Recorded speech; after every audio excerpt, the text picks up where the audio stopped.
live in a second.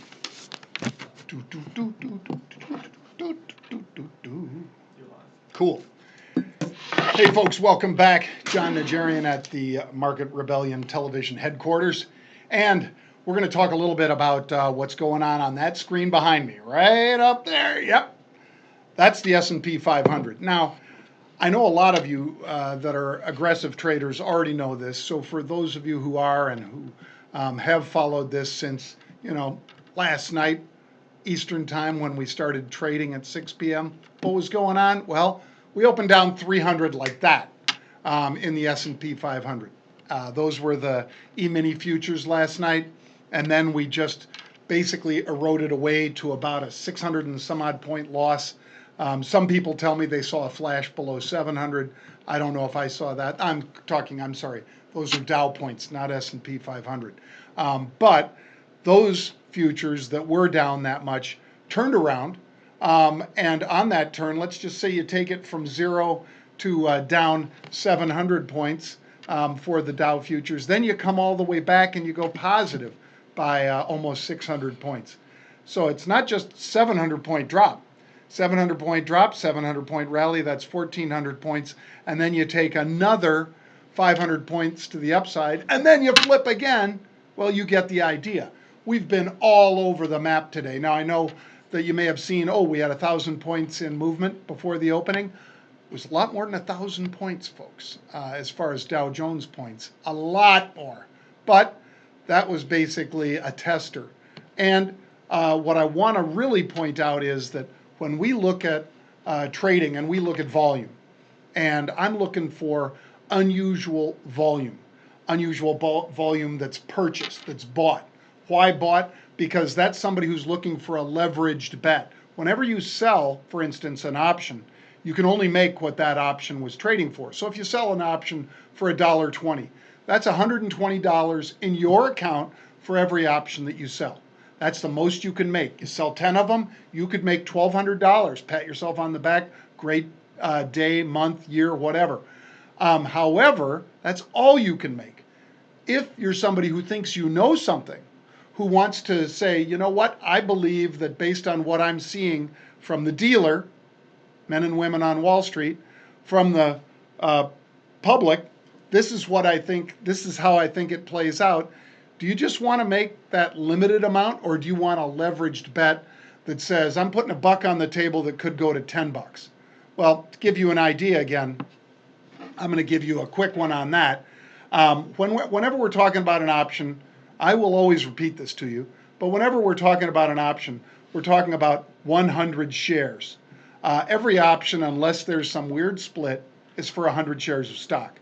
So when we see an option like 50 Cent traded, that trader, whoever it is, he or she, when they traded those on February 17th and 18th, when we saw that, we talked about, unusual buying at that, for instance, March 24 strike. He bought March 23s, March 21s, but let's just focus on the ones that we talked about both on television and here with you. So those March 24 calls, he paid 45 cents. So you move that decimal place, that's $45 per option. Bought a total of 250,000 of that strike alone, of that March 24 call in the VIX, which moves inverse to the market almost always. Not 100% of the time, but probably in the high 90s, it moves opposite of the stock market. Why? Because as the market goes down, there's fear. As fear increases, premiums increase. So what we saw was that particular trader, 50 Cent, we're calling him, because he usually buys 50 cent options as a shot to protect his or her portfolio. So they bought 250,000 of those options. They paid about $45. So that was not a cheap shot. So for instance, folks, if you bought 250,000 options and you multiplied that times $45, that's an $11 million investment. $11 million. So it's not something that any of us, you or me, makes casually. And certainly something that 50 Cent is comfortable with, but nonetheless, That's a big trade, $11 million. You're managing a lot of money to make an $11 million trade like that. So how did that trade work out? Well, last week on Friday, those calls went over $7. I believe they went to $8, but let me just say $7. So that would be $700 per option, right? $7, and it's times 100 shares, that's $700. So if you multiply that times 250,000, let's just do $700. $700 minus $45, what they paid, $655 net profit on that trade. $650 times 250,000, the number that the person had on, it's $163 million. That was how much was made on that $11 million investment in just over 1 week. So that's why you buy options instead of selling them.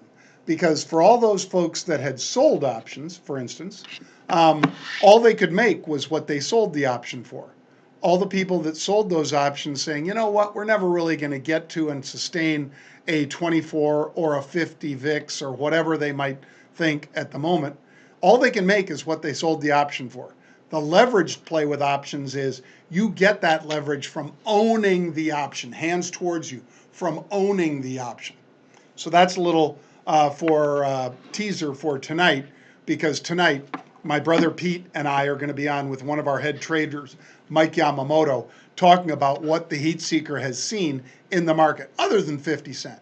That's yesterday's news, right? We're going to talk about other trades that are happening right now. And I've got some of those that I'm going to put on the screen behind us just as a little excitement for tonight. But remember, marketrebellion.com, we're going to be broadcasting live on Twitter, Facebook, Periscope, all of that tonight. LinkedIn too, I think, tonight at 4 p.m. Eastern. That's 3 p.m. Central Time. We will be broadcasting. All right. And by the way, cash flow, a lot of cash flow from my buddy Grant Cardone, who I'm an investor with, by the way, full disclosure. I'm an investor in some of his properties in Florida. Grant, we got to talk. We got a lot to talk about, my friend. Get him on one of these days. But let's take a look at what's going on with some of our unusual option activity today, folks, because we are lucky enough to have an awful lot of that.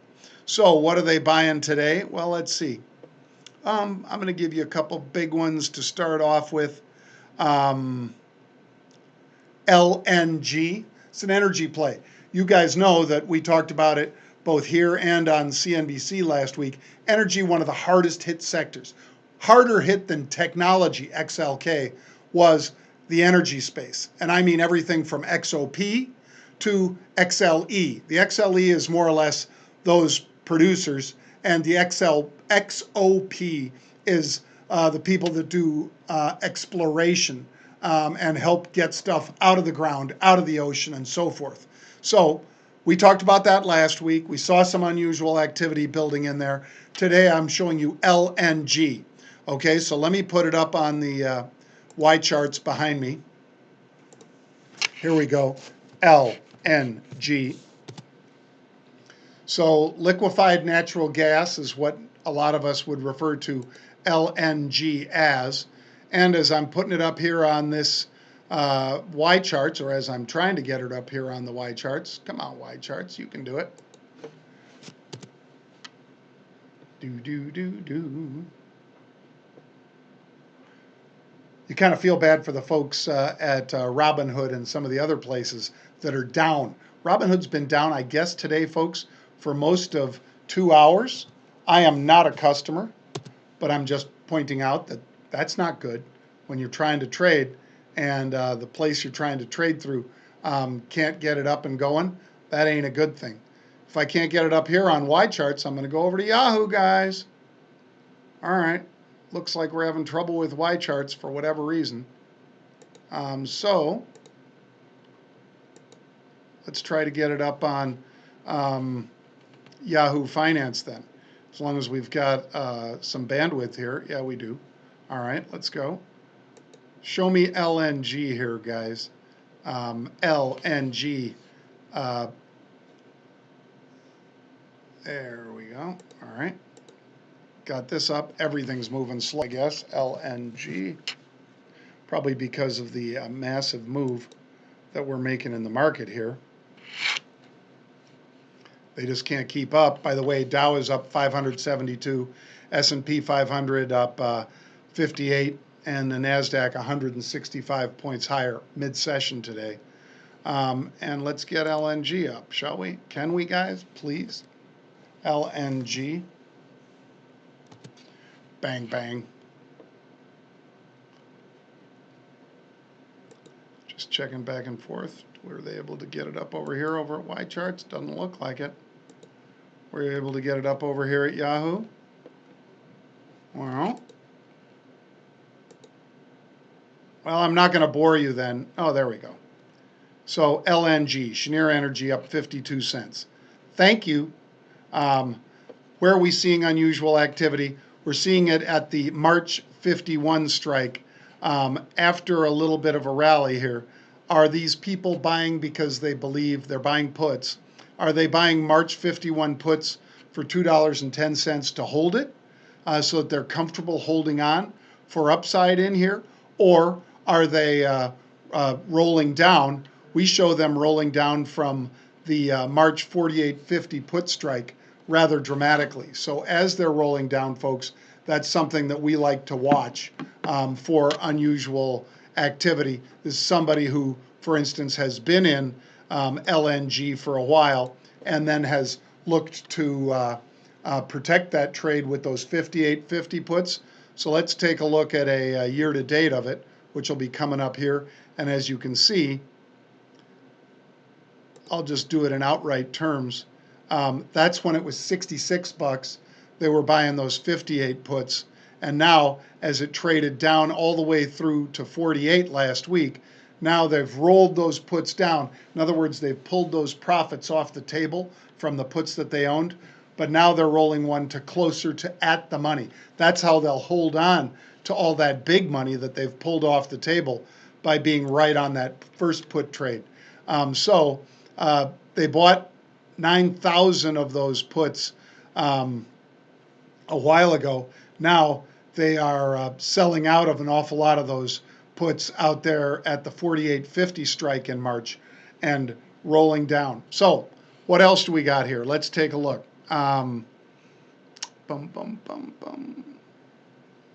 MPC again.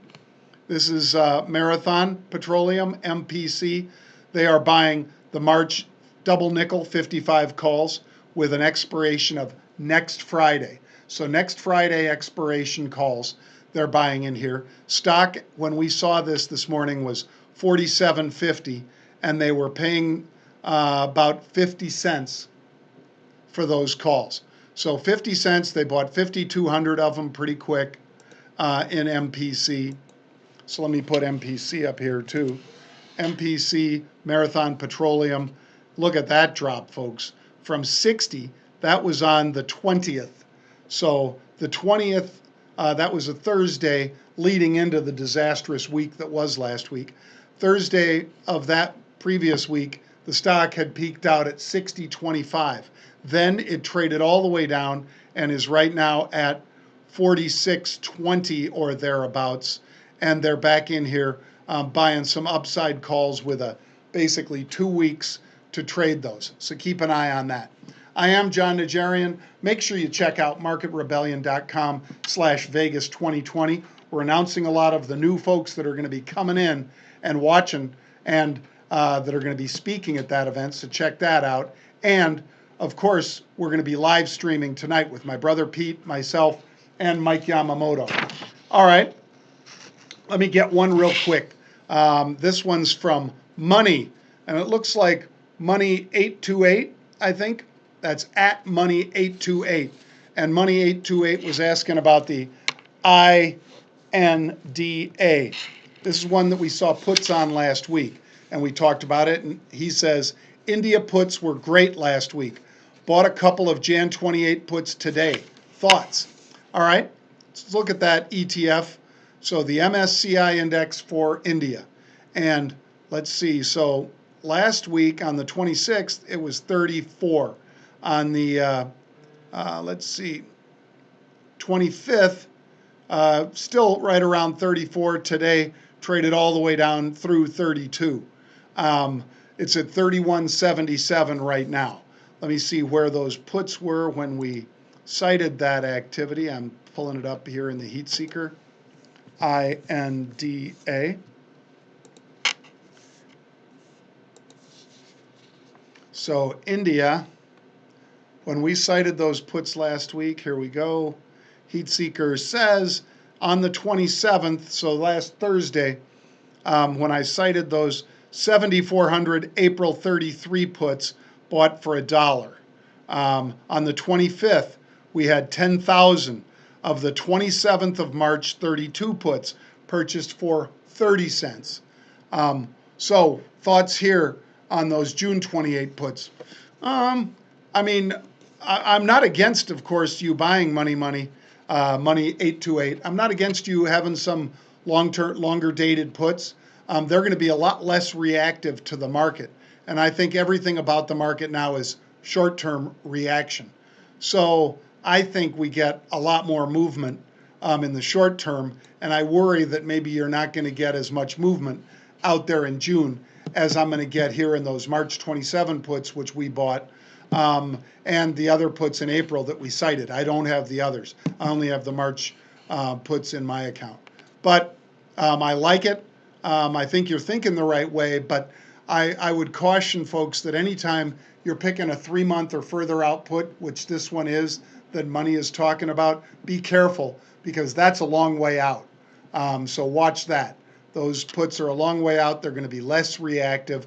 The closer you get in time frame and at the moneyness to where we are, the more reactive those puts are going to be. Same thing for calls, obviously.